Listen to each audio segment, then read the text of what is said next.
assalamu alaikum bandiraɓe musidɓe tedduɓe yeɓiyankoɓe ayaw Piindi TV on calminama ko dañde tigui weltare huccidde mon namin goyi wadde e kala saaha caméra woni hen ko Ibrahima Thiombane to technique ko Ali Fall hande people aji ene jeeya kamin gaddani mon woni Kalifone Sall caggal nde o yalti to suddumbirɗum o haali e live makko alhaali Ousmane Sonko e Adji Sarr mamin gartu hen manore woni ni artiste mauritaninajo o hono advise mamin gar e holko heeɓi e ganda ko woni prime actuellement ɗum noon ma koyate ko artiste malinajo keftina no fewi rutti e joomi ko hanki Pape Alé Niang o saaha noon ko mon to ganda ko woni e juuɗe ɗiɓɓe mamin gartu e holko saabi ɗum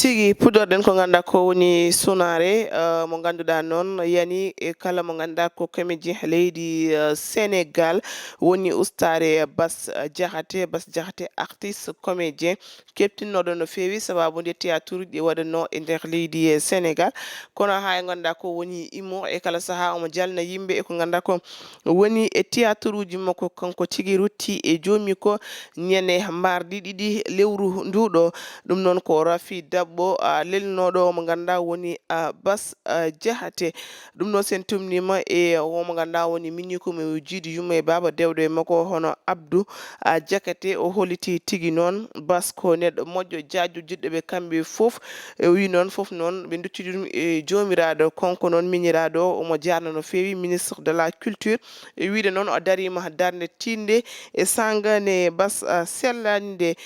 Bass noon o saaha wirna ko to ganda to woni to Bambilor Ndiassane to ganda ko toon tigi o jibina o mawni o jangi jene so ni waɗa ko ñande aljuma sen jokki people aji ɗi sunare goɗɗo janɗo e kala noon artiste malinajo e culture mali o foof woni sunare o saaha woni ustare o mo ganda woni ma Koyate numéro 2 ko neɗɗo mo ganda ko heptino no fewi ko ganda ko woni jimdi makko e dande makko welde machallah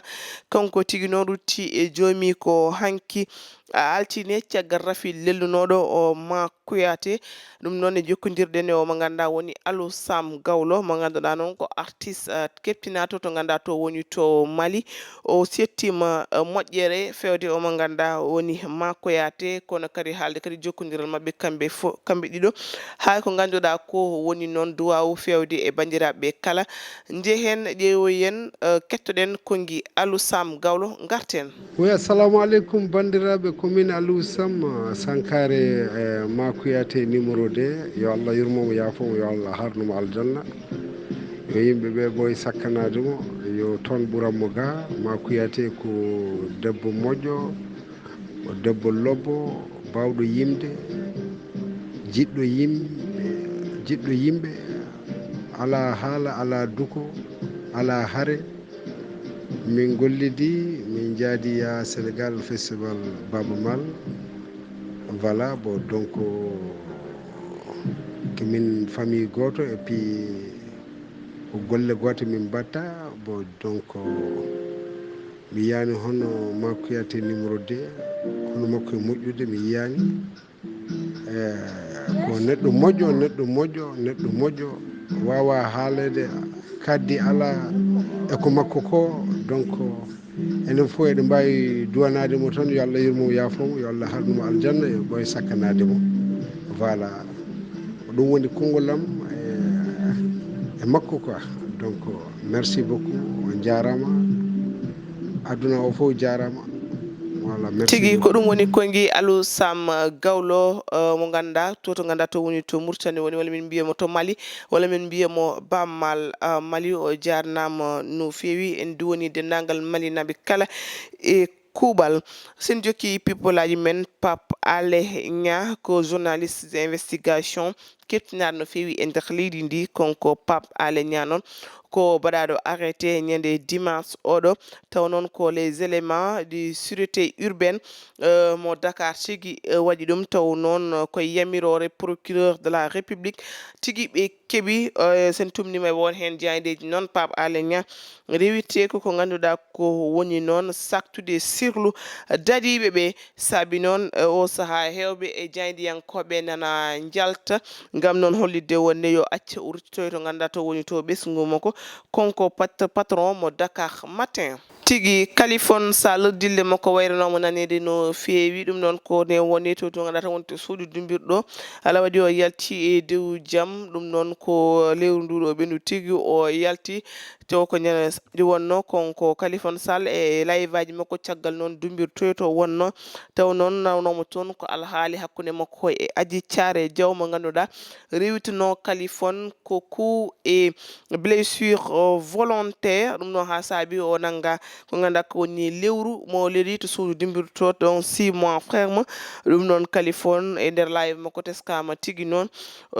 e vidéo mo adi wadde o jarni dennangal ɓe ganduɗa ne ballannomo e sanga nde ganduɗa o woni to ganda to woni to suudu dimbirto kono kadi jarnude kadi ko ganda ko woni entourage makko kala e kuuɓal kono yiyama konko Kalifon Sall e live mo waɗi o mo hollita tigi noon